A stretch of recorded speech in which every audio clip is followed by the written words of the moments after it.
Bismillahirrahmanirrahim. Assalamu alaikum. Welcome to Kindergarten Video Lectures. Let's explore, learn, and have fun together on this exciting educational journey. Dear students, our today's topic is short, shorter, shortest. Listen carefully. Short. Short describes something that has a small height or is not very tall. shorter.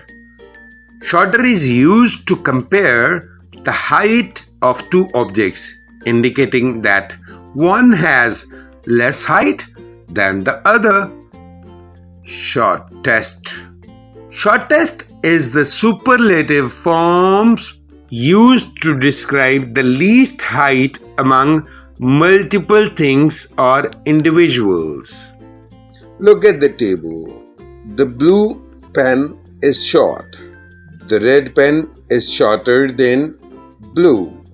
But the yellow is the shortest among the all. Thank you. See you in the next lesson.